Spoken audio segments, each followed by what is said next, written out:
Assalamualaikum warahmatullahi wabarakatuh.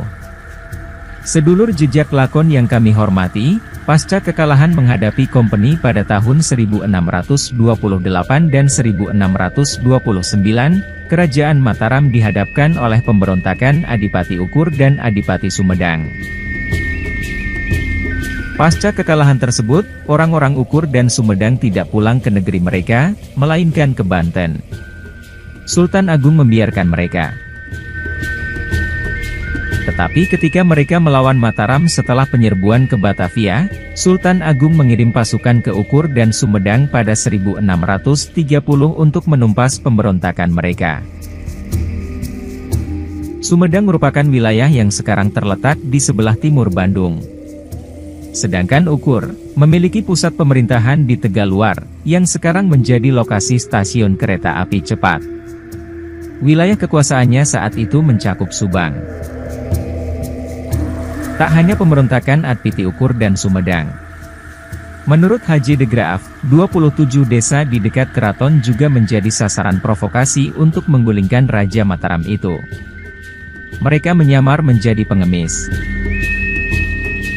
Para pengemis itu minta nasi, tembakau, dan lain-lain bahan makanan, serta membujuk rakyat agar memihak mereka dengan janji dapat menggulingkan Susuhunan dan bahkan memilih seorang raja dan lain-lain pembesar. Informasi ini sampai di telinga Sultan Agung. Sultan Agung pun kemudian menangkapi para pengemis yang telah melakukan provokasi itu.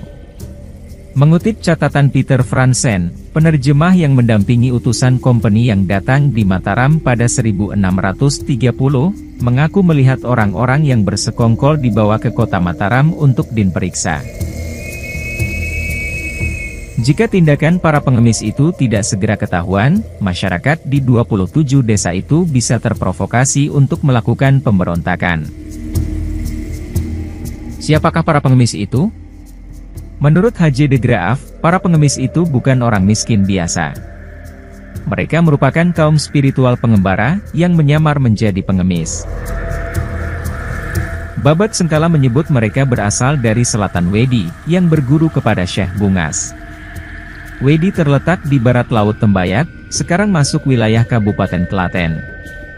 Tembayat, Bayat, merupakan tempat Ki Ageng Pandanaran, Sunan Tembayat, penguasa Semarang pada masa Kerajaan Demak, dimakamkan.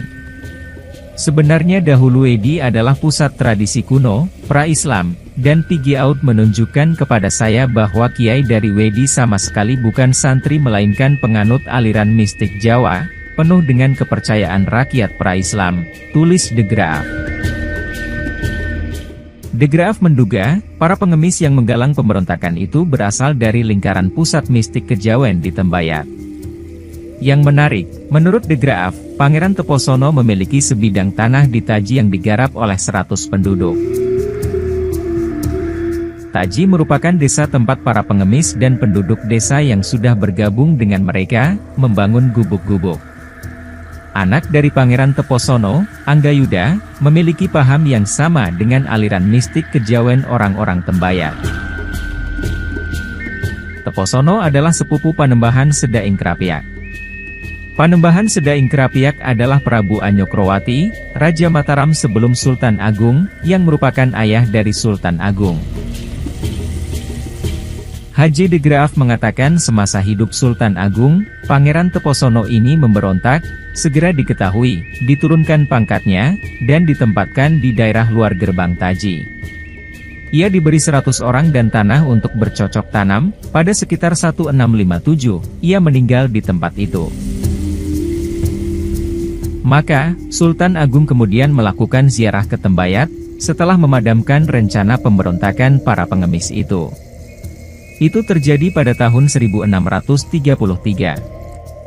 Sebelum melakukan ziarah, Sultan Agung memerintahkan dikumpulkannya 50.000 orang di Tembayat. Sebelum Mataram berdiri, Tembayat masuk wilayah Kerajaan Pajang. De Graaf menduga, mereka yang lebih berkhidmat kepada Pajang, lalu memunggungi Mataram setelah Mataram kalah dari Kompeni.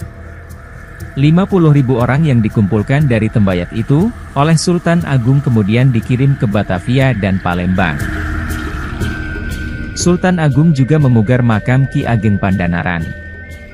Semoga video ini bermanfaat dan menghibur sedulur jejak lakon. Terima kasih.